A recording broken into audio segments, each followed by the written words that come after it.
Heute wollen wir mal über etwas ganz anderes sprechen als Steuern und Geld. Es geht nämlich um die sogenannten Blue Zones, jene magischen, auf der ganzen Welt verteilten paradiesischen Hotspots, wo angeblich überdurchschnittlich viele Einwohner älter als 100 Jahre oder sogar 110 Jahre alt werden. Vielleicht hast du die Netflix-Serie dazu auch gesehen, so wie ich. Mir hat sie sehr gut gefallen. Oder eben in den Medien auch von den blauen Zonen gehört. Wir stellen uns in diesem Video die Frage, ob die Behauptungen über die Blue Zones tatsächlich wahr sein können oder ob es eine ganz andere, vielleicht wenig idyllische Erklärung für das Phänomen der sogenannten Super Centenarians gibt.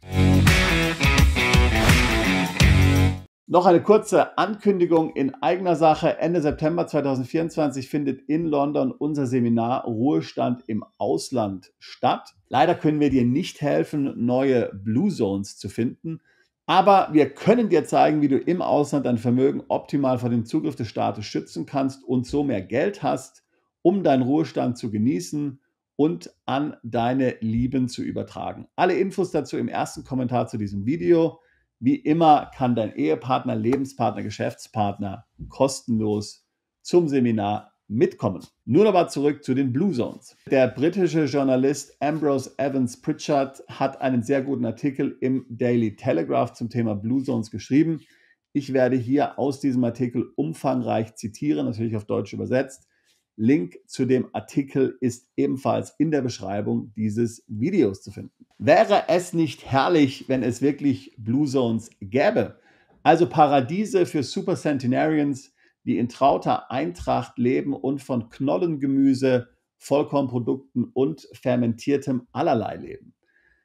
Der Größe der Blue Zones Fangemeinde nach zu urteilen, wollen ziemlich viele Menschen an diese Traumwelt glauben, die so sehr an die chiliastische Eschatologie der frühen Kirche erinnert. Und es macht ja auch Sinn, sich mit der eigenen Vergänglichkeit und dem Tod auseinanderzusetzen, ist schmerzhaft. Die Gebrechlichkeit von Familienmitgliedern im hohen Alter mitzuerleben, das kann einem an die Substanz gehen. 110 Jahre alt zu werden dagegen, bei guter körperlicher und geistiger Gesundheit zu leben und putzfidel die steilen Gassen eines sardischen Bergdorfes rauf und runter zu flitzen, das klingt doch schon nach einem sehr viel attraktiveren Lebensentwurf für das hohe Alter, anstatt das lokale Altenheim in Wanne-Eickel. Doch jene viel besungenen und als Blue Zones bezeichneten Gebiete extremer Langlebigkeit scheinen paradoxerweise in Regionen mit überdurchschnittlich hoher Armut, weit verbreitetem Analphabetismus, grassierender Kriminalität und einem mangelhaften öffentlichen Gesundheitswesen zu liegen. So sagt es jedenfalls der Oxford-Wissenschaftler Saul Newman. Daten der Vereinten Nationen deuten sogar darauf hin, dass Kambodscha während des Völkermordes der Roten Khmer eine Art Blue Zone war. Tatsächlich lassen sich die Blue Zones meiner Meinung nach hauptsächlich durch Sozialbetrug, Identitätsdiebstahl und kriminellen Missbrauch des Rentensystems sowie fehlende Geburtsurkunden und chaotisch geführte Geburts- und Sterberegister erklären. Saul Newman sagt, wann immer Staaten periodisch die Datenbanken ihrer Rentenkassen aufräumen, bricht die Zahl der 100-Jährigen plötzlich ein. Das ist zum Beispiel in Griechenland nach der Finanzkrise passiert. Das griechische Arbeitsministerium kam zu dem Schluss, dass 200.000 Renten an betrügerische Antragsteller gezahlt wurden. Die meisten der 9.000 über 100-Jährigen des Landes waren schon lange tot. Das Gleiche geschah 2010 in Japan, nachdem die mumifizierte Leiche des ältesten Mannes Tokios entdeckt wurde. Seine Familie hatte 32 Jahre lang die Rente von seinem Bankkonto abgehoben. Die Untersuchung ergab, dass 238.000 Menschen, die als über 100-Jährige geführt wurden, nicht mehr auffindbar waren, weil sie vermutlich verstorben waren. Einige waren sogar bereits im Zweiten Weltkrieg gefallen. Viele von euch werden das Geheimnis der blauen Zonen auf Netflix gesehen haben und sich der Geschäftemacherei bewusst sein, die sich mittlerweile um diesen globalen Kult, will ich schon fast sagen, entwickelt hat. Eine Mischung aus Populärwissenschaft und Populäranthropologie, die sich trotz vieler Gegenbeweise seltsam hartnäckig hält. Sprechen wir einmal über ähnliche Fälle außerhalb dieser 5 Blue Zones aus der Netflix-Serie. Dr. Newman entdeckte beispielsweise, dass die Cluster mit der höchsten Lebenserwartung in Großbritannien bis 2008 in Stepney und auf der Isle of Dogs in Ost-London lagen.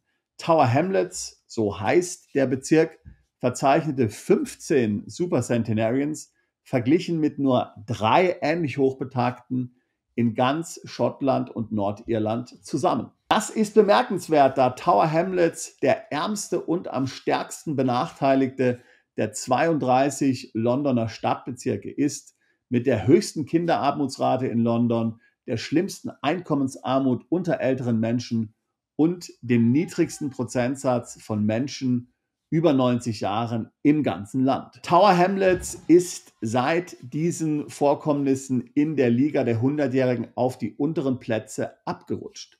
Vielleicht liegt es daran, dass der Sozialbetrug in dem Bezirk Aufmerksamkeit erregte und zu einer Untersuchung durch die Behörden führte. Ähnliche Langlebigkeitsanomalien gibt es in den ärmsten Teilen von Manchester, Tyneside und Liverpool. Die Netflix-Serie zu den Blue Zones wurde ja von Dan Büttner moderiert. Er beschäftigt sich schon seit Jahrzehnten mit dem Super-Centenarian-Phänomen und ist der Gründer von Blue Zones LLC. Die New York Times berichtet, dass das Unternehmen für jeweils $3 Millionen bis $40 Millionen Blue Zone-Zertifikate an 80 Städte und Orte in den USA vergeben hat. Man fragt sich, warum würde eine Kommune in den USA 3 bis 40 Millionen Dollar bezahlen, um ein solches Zertifikat von Dan Büttner zu bekommen? Ein Zertifikat, das also hier besagt, dass es sich bei dieser Kommune um eine Blue Zone der Zukunft möglicherweise handelt. Dass die Kommune also Maßnahmen implementiert hat, damit hier ältere und Hochbetagte ein besonders langlebiges Leben noch führen können.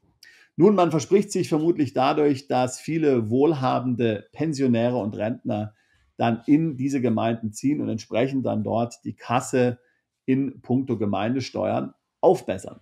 Für die Netflix-Serie wählte Dan Büttner bekanntlich Hotspots in 5 Ländern aus. In Sardinien, in Okinawa, auf der griechischen Insel Ikaria, in Loma Linda in Kalifornien und Nicoya, einer armen Provinz in Costa Rica. Wir reden ja hier auf unserem Kanal öfter über Costa Rica und wenn du schon mal in Costa Rica gewesen bist, dann wird es dir schwerfallen, der Berichterstattung von Dan Büttner aus der Blue Zones Serie hier Glauben zu schenken. Und das geht vielen so. Ein ursprünglicher Förderer der Blue Zones in Nicoya, der Demograf Luis Rosero Bixby, sagte jetzt, dass neue öffentliche Verwaltungsunterlagen im Gegensatz zu früheren Daten zeigen, dass die Sterblichkeitsraten in Nicoya im Vergleich zum Rest von Costa Rica tatsächlich überdurchschnittlich hoch sind und dass man von Nicoya nicht mehr als Blue Zone sprechen sollte. Herr Büttners Empfehlungen, viele gesunde pflanzliche Lebensmittel zu essen, in Bewegung zu bleiben und nett zueinander zu sein, sind natürlich nicht falsch, aber letztlich Binsenweisheiten. Schauen wir uns mal Okinawa, Japans ärmste Regierung, näher an. Sie ist ja angeblich die Heimat von Legionen von 100-Jährigen, die von Seetang und der lila Süßkartoffel leben, einem Superfood reich an Anthocyanen und Phenolen, das über die Spanier aus Südamerika nach Japan kam. Etwa 90% der Vorkriegsgeburtsurkunden in Okinawa wurden während der Bombardierung und Besetzung 1945 vernichtet. Die Aufzeichnungen wurden von den US-Behörden, die fast kein Japanisch sprachen, mithilfe handgeschriebener Koseki-Dokumente von Familienmitgliedern rekonstruiert. Wie Tower Hamlets ist auch Okinawa ein Bild der Entbehrung mit den höchsten Armuts- und Arbeitslosenquoten und dem schlechtesten durchschnittlichen Body Mass Index unter den japanischen Präfekturen. Eine Studie fand heraus, dass die Einwohner weniger Süßkartoffeln als der Rest des Landes, weniger Obst und Meeresfrüchte und mehr High-Processed Food konsumieren. Japan hat Ernährungsdaten bis in die 1970er Jahre zurück aufbewahrt. Sie zeigen, dass Okinawa schon damals das schlimmste Fettleibigkeitsproblem hatte. Die sardische blaue Zone liegt in Ogliastra, Nachkommen einer bronzezeitlichen Matriarchie, die sich von Pasta Fagoglio, Mastixöl, Ziegenmilch, Rügen, Canut di Sardegna ernährten. Angeblich hatte sie die höchste Überlebensrate bis zum Alter von 100, 105 und 110 Jahren unter Italiens 114 Regionen. Doch hatte sie auch die höchste Mordrate, die höchste Arbeitslosenquote und die niedrigste Überlebensrate über 55 Jahre. Die ursprüngliche Studie zur blauen Zone Akea deutete an, dass die Einheimischen möglicherweise von Inzucht profitiert haben können.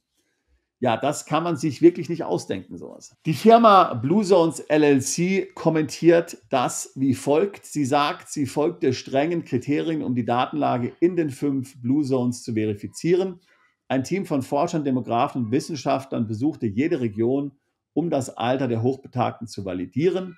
Wir überprüften Geburtsurkunden und verglichen sie mit kirchlichen Taufregistern oder anderen verfügbaren lokalen Aufzeichnungen. Ich möchte jetzt auch hier gar nicht unterstellen, dass Blue Zones LLC hier Dan Büttner bewusst irgendwas falsch gemacht haben oder hier bewusst uns mit falschen Informationen gesagt haben. Aber Hand aufs Herz. Wenn eine lokale Rentenkasse über Jahrzehnte getäuscht werden kann, wird man auch ein paar amerikanische Filmemacher ohne große italienische Sprachkenntnisse oder anderweitigen Sprachkenntnissen, aber mit den besten Absichten hinters Licht führen können. Hier könnte man einfach Leichtgläubigkeit und Naivität unterstellen. Wir haben ja gerade gehört von den Amerikanern, die hier naiv nach der Bombardierung von Okinawa geholfen haben, hier sozusagen die Datenlage hinsichtlich Geburts- und Sterberegistern zu rekonstruieren, ohne Japanisch zu sprechen. Ja, also ich meine, man kann eben auch nicht alles erwarten. Aber ich will noch auf etwas anderes hinaus. Dem Forschungsbetrieb rund um das Thema Altern und vor allem rund um Supercentenarians scheint es schwer zu fallen, Beweise zu akzeptieren, die liebgewonnene Hypothesen in Frage stellen zu drohen. Die ehemalige Raucherin Adele Dunlap, die alles aß, was sie wollte, wurde als Amerikas älteste Frau bestätigt, obwohl sie wiederholt angab, ein Jahrzehnt jünger zu sein, als sie von den Wissenschaftlern und in den Medien ausgemacht wurde. Als sie gefragt wurde, wie es sich anfühle, 113 zu sein, antwortete sie nachdrücklich, ich bin nur 104 Jahre alt. Dr. Saul Newmans Arbeit befindet sich auf der frei zugänglichen Liste von Vorabdrucken auf bioRxiv, wurde 200.000 Mal besucht, nie systematisch angefochten und konnte dennoch die Veröffentlichungsphase der Peer Reviews nicht erreichen. Der Widerstand war massiv. Ich bekam E-Mails mit Unterstützung, aber niemand wollte mich öffentlich unterstützen und seinen Kopf und seine Reputation für mich hinhalten. Ja, es stimmt, alle akademischen Debatten sind umstritten. Die Ellenbogenkultur ist auch im universitären Forschungsbetrieb brutal.